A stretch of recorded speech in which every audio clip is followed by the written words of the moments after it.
Ya, halo teman-teman. Jadi di sini hari ini kita mau bahas satu produk baru DC UPS dari SPS ya. Produknya ini DC UPS dengan kapasitas 36 watt. Jadi kapasitas UPS ini atau DC UPS ini 36 watt maksimumnya. Jadi kalau lebih dari 36 watt itu tidak bisa di cover sama DC UPS ini. Jadi yang bisa di cover yaitu perangkat yang bebannya di bawah 36 watt ya. Terus perangkatnya apa aja ya? Pasti yang semuanya yang berhubungan dengan power DC. Jadi yang menggunakan DC power itu bisa di backup sama si UPS ini gitu. Nah, produknya ini dapatnya apa aja di dalam dusnya. Jadi kita dapat satu DC UPS ini yang pasti ya. Terus juga ada kabel power, jadi kabel input powernya. Terus sama kabel output, jadi kabel outputnya dapat dua seperti ini, sama satu buku manual. Jadi isinya di situ ini yang satu kabel input, dua kabel output. Nah, ini di sini setelah itu kita mau bahas fungsinya buat apa aja sih teman-teman. Nah ini kalau kalian lihat di sini banyak banget port ya. Jadi kita mau bahas dulu nih. Di sini ada 3 port hitam. Nah ini port DC ya. Port DC ini apa ya? Ini buat kapasitas berapa aja kan kalau yang DC? Outputnya ada kurang lebih ada 4 output. Yang pertama USB. Kemudian ada output yang male untuk 5 volt. Terus ada yang 12 volt sama 9 volt.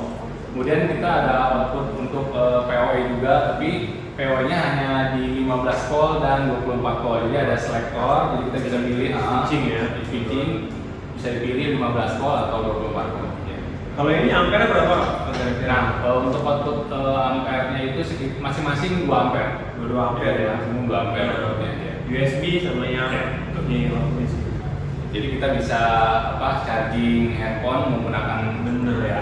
Jadi udah fast charging lah kalau udah pakai USB ya. Karena 2 ampere. Nah, nanti jadi kita mau di sini mau demoin juga ya teman-teman. Jadi kita mau demoin bisa backupnya apa aja sih perangkat-perangkatnya. Contohnya apa aja sih, banyak yang nggak tahu mungkin yang bisa di backup di sini apa aja sih. Di sini teman-teman sudah lihat ini DC UPS-nya ya. Ini untuk DC UPS yang punya kita tadi. Nah, ini perangkatnya kita teman-teman bisa lihat di sini ada EpiCam. Nah, EpiCam ini kita chargingnya ini menggunakan port USB-nya dia. Jadi kita pakai port USB-nya si DC UPS gitu. Jadi connect ini, jadi EpiCam nanti bisa ditaruh. Nah, ini sewaktu-waktu mati lampu otomatis dia sudah bisa backup gitu. Jadi si kamera ini nggak ikutan mati ya, tetap nyala. Terus kita di sini juga cobain perangkat connect ke satu router sama satu modem.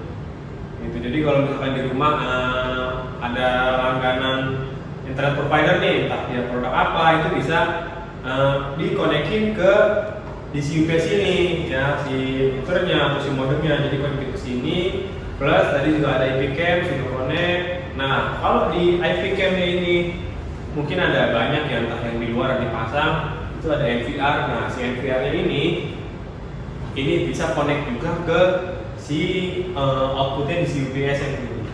Nah, ini disesuaikan aja dengan tegangannya kayaknya. Itu karena NVR ini kan membutuhkan tegangan 12 volt, jadi output UPS bisa masuk ke NVR. Jadi NVR-nya juga bisa di backup ya, gitu. Jadi terus kalau tadi kan ada port PoE. Nah, port PoE ini biasanya dipakai buat apa aja sih kan?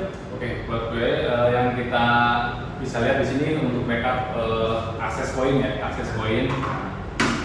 Oke, ini access point, ini yang tegangannya di 12 sampai 15 volt. Jadi kita connect ke sini, kemudian dari port sini masuk ke port PoE ya. Port PoE yang ada tulisan PoE ya. PoE-nya. Nah, ini seperti ini, tandanya berarti sudah on, access point ini sudah on, jadi sudah bisa digunakan, tinggal nanti connect ke LAN ini. Nah, jadi gini teman-teman, ini kan ada 2 port nih. Nah, ini banyak yang bingung nih. Nah, port PoE-nya ini yang ada tulisan PoE ini connect ke perangkatnya, ke perangkat yang powernya PoE. Nah, jadi nanti connect ke sini, gitu. Jadi nanti misalkan nih, untuk teman-teman ya, nanti coloknya ke PoE sini, gitu. Nah, yang ini buat yang ini buat yang mana nih? Port satunya lagi. Nah, ini kalau teman-teman tadi dari router ya, dari router. Nah, nanti dari router tarik kabelan juga, kabel seperti ini, kabel internet juga. Nah, ini koneknya ke yang sini, gitu. Jadi nanti supaya dapat internetnya atau supaya dapat IP-nya lah kita berinya di sini. Kalau misalkan selain ini juga IP cam ya kayaknya, IP cam yang pakai PoE, nah itu bisa juga dipasang ke sini. Nanti untuk dapat internetnya dari router atau modem koneknya ke yang port LAN gitu. Nah, maksimum PO-nya berapa? 24 volt ya? Iya, 24 volt ya, 24 volt. Jadi misalkan ada saya bisa selektor aja.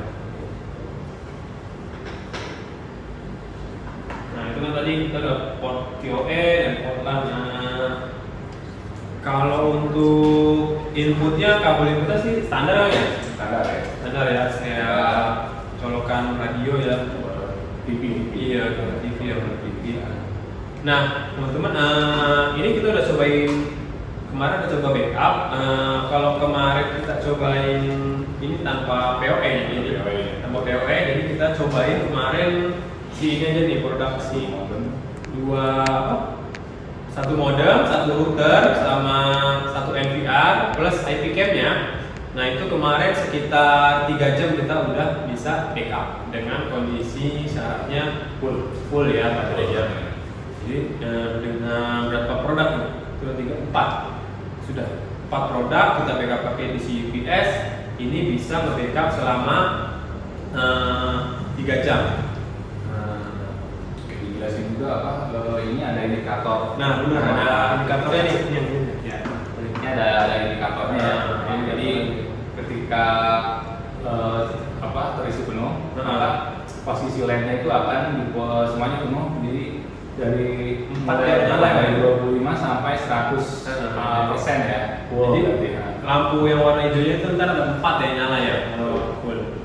Nah, posisi ketika on battery artinya UPS bekerja dia merah ya. Iya, jadi nah, status LED-nya merah. Jadi kalau misalkan dicas dia warna hijau.